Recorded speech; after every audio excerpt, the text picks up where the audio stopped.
Catechism, going over the first commandment. This is a really, really cool book, and it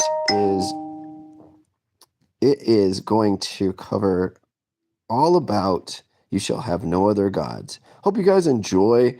This is my copy of the Christian Book of Concord.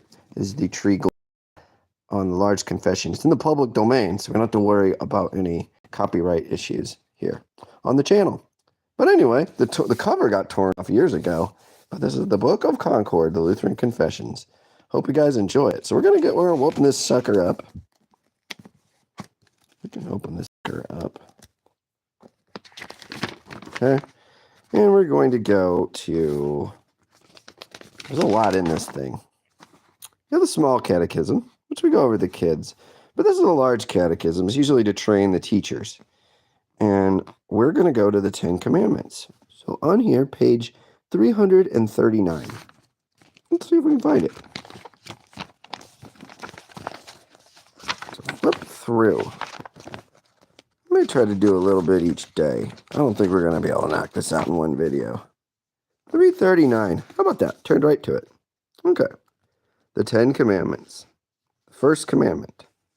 You all probably have heard this before. Thou shalt have no other gods before me. Makes sense? Okay. I feel like I do a pretty good job at that.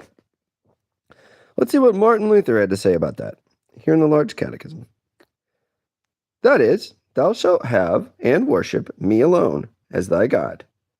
What is the force of this, and how is this to be understood?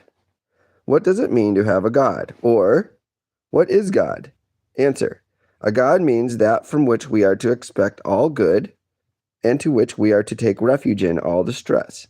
So that we have a God is nothing else than to trust and believe in him from the whole heart. As I have often said, that the confidence and faith of the heart alone makes both God and an idol. If your faith and trust be right, then your God is also true. And on the other hand, if your trust trust be false and wrong, then you have not the true God. For these two belong together, faith and God. That now, I say, upon which you set your heart and put your trust is properly your God. Therefore, it is the intent of this commandment to require true faith and trust of the heart, which settles upon the only true God, and clings to him alone. That is as much to say, see to it that you let me alone be your God, and never seek another. Whatever you lack of good things expected of me, and to look to me for it. And whenever you suffer misfortune and distress, creep and cling to me. I will give you enough and help you out of every need. Only let not your heart cleave or rest in any other. This I must unfold somewhat more plainly, that it may be understood and perceived by ordinary examples of the contrary. Many a one thinks that he has a God and everything in abundance when he has money and possessions. He trusts in them and boasts of them with such firmness and assurance as to care for no one. Lo, such a man also has a God, Mammon by name, money and possessions, on which he sets all his heart, and which is also the most common idol on earth. He who has money and possessions feels secure, and is joyful and undismayed, as though he were sitting in the midst of paradise. On the other hand, he who has none doubts and is despondent, as though he knew of no God.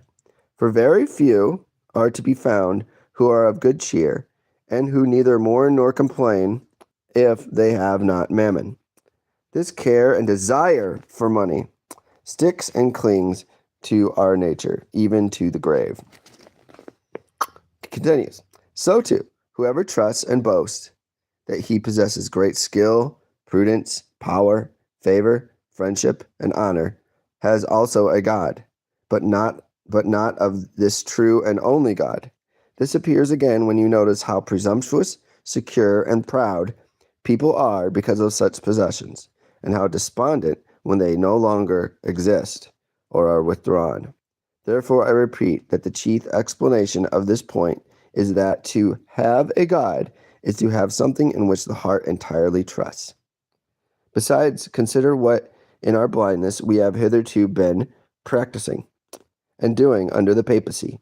If anyone hath a toothache, he fasted and honored Saint Apollonia,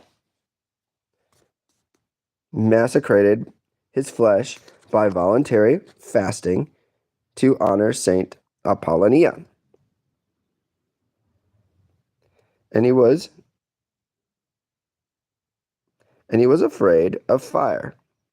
He chose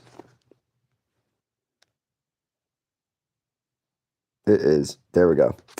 He chose Saint Lawrence as his helper in need. If he dreaded pestilence, he made a vow. He made Sebastian or Roccio, and countless number of such abominations, where everyone selected his own saint, worshipped him, and called for help to him in distress. Here belong those also, i.e., sorcerers, magicians, whose idolatry is most gross, and who made a covenant with the devil in order that this is not good, folks. Here can't get the orientation right in this. There we go.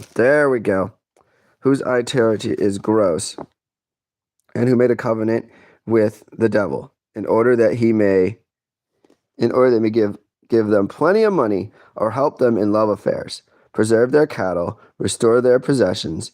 For all these place their heart and their trust elsewhere than the true God, look for nothing good to him, nor seek it from him. I am sweating bullets in this garage. Oh, Lord, have mercy. Thus, you can easily understand what and how much this commandment requires, namely that man's entire heart and his confidence be placed in God alone, and in no one else. For to have God, you can easily perceive, is not to lay hold of him with our hands, or put him in the bag as money, or to lock him in a chest. But to apprehend him means when the heart lays hold of him and clings to him. But to cling to him with the heart is nothing, this is really important, is nothing else than to trust him entirely.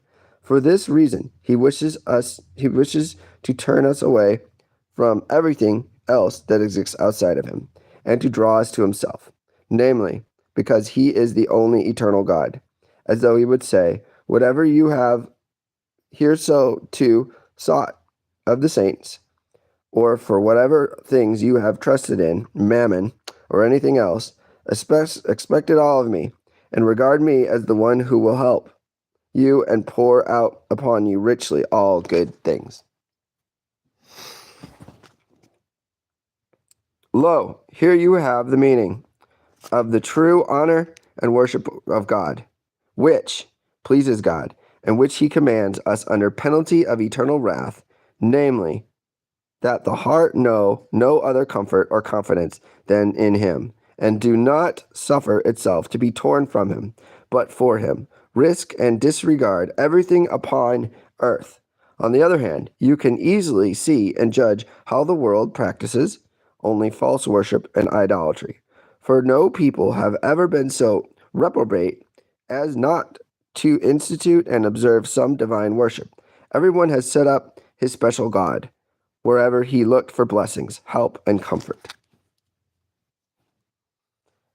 Thus, for example, the heathen who put their trust in power and dominion elevated Jupiter as the supreme god.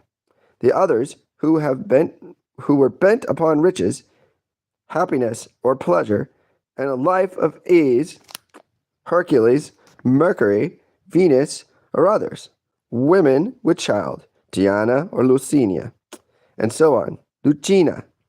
We're learning Greek. I think that's a Greek word. And so on. Thus, everyone made that his God, to which to trust and believe. But their error is this, that their trust is false and wrong.